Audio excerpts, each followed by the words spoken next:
ఓ మనిషి, మనం సంఘజీవులు. మనం ప్రజల్లో ఉన్నాం, అడవిలో లేం కదా. మరి మనకు ఒక కష్టం వచ్చిందనుకోండి, లేదా ఏదో చిన్న బాధ కలిగిందనుకోండి, లేదా ఒక జ్వరం, ఒక మోషన్స్ ఏవయ్యి అనుకోండి, పై ఊరిలో ఉన్న వాళ్ళు వస్తారా? వాళ్ళకి పనులు ఉండవా? ప్రతి చిన్నదానికి రాగలరా? పై ఊర్లో ఉన్న వాళ్ళు మన చుట్టాలు, మన బంధువులు. ముందుగా మనల్ని ఇరుగు పొరుగు వాళ్ళే మనల్ని మన బాధల్లో కానీ మన కష్టాల్లో కానీ ఫస్ట్ మన ఇంటికి వచ్చి ఓదార్చేది ఇరుగు పొరుగు వాళ్ళే. మనం ఇరుగు పొరుగు వాళ్ళతోని సఖ్యంగా ఉండాలి, స్నేహంగా ఉండాలి.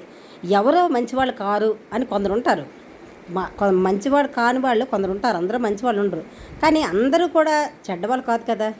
మంచివాళ్ళు ఉన్నారు. సపోజు ఇప్పుడు నాకు జ్వరం వచ్చింది, 3 రోజులు బట్టి జ్వరం. మా ఆయనకి ట్రాన్స్ఫర్ అయిపోయి ఆయన వెళ్ళిపోయారు. మా బాబుకి ఉద్యోగం రీత్యా హైదరాబాద్ వెళ్ళిపోయాడు. మా పాపకు పెళ్ళయ్యి వైజాగ్లో ఉంది. మరి నాకు ఎవరండి ఉంటారు? నేను ఇప్పుడు ఒక్కదాన్నే ఉన్నాను. నాకు ఎవరు చూస్తున్నారు? ఒక టీ ఇవ్వాలన్నా, ఏది చెయ్యాలన్నా ఇరుగు పొరుగు వాళ్ళే నాకు చూస్తున్నారు. నోరు మంచిదైతే ఊరు మంచిదండి. మన మంచితనంతో చెడ్డవాళ్ళని కూడా మంచివాళ్ళుగా మనం మార్చుకోవచ్చు. మనలోనే ఉంది, ఏ దోషమైనా మనలోనే ఉంది. అందరూ మంచివాళ్ళుగా మనం భావించాలి, అందరినీ నమ్మాలి. మనిషి నమ్మపోతే మానవత్వం ఏముంది చెప్పండి. ఈ రోజుల్లో పూర్తిగా నమ్మకపోయినా కొంతవరకు నమ్మాలండి. వారి కష్టాలకు మీరు, మీ కష్టాలకు వారు ఆసరాగా ఉంటుండాలి. కష్టాలకు సుఖాలకు ఫస్ట్ పలికేది ఇరుగు పొరుగే. మనం ఇరుగు పొరుగు వారితో సఖ్యంగా ఉండాలి. చక్కగా బయటకు వచ్చినప్పుడు ఎవరైనా మన ఇంటి ముందు వెళ్తుంటే పలకరిస్తూ ఉండాలి. అలాగనే వాళ్ళు కూడా మనకు పలకరిస్తారు. మన బట్టే ఉంటుందండి, మంచి అయినా చెడ్డైనా.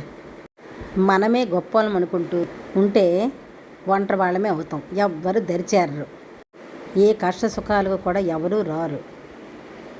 మనం మంచిగా ఉంటే కదా ఇతరులు మంచిగా ఉంటారు. అందరూ చెడ్డలు అనుకోవడం మన స్థితి బాగాలేనట్టే లెక్క.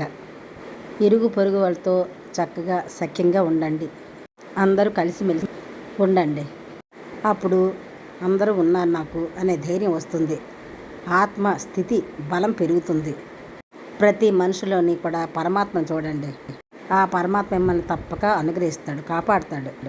ప్రతి మనిషిలోని భగవంతుని చూడడం మీద ఆ భగవంతుడు ఆశించేది, మనకు ఆ భగవంతుడు నేర్పేది అదే. అందుకే భగవద్గీతను చదవండి, మీకు అన్ని విషయాలు కూడా భగవద్గీతలో ఉంటాయి. అసలు మనం ఎవరమో, భగవంతుడు ఎవరో, అసలు మనల్ని భగవంతుడు ఎందుకు పుట్టించాడో, మన విధులేంటో తెలుస్తుంది.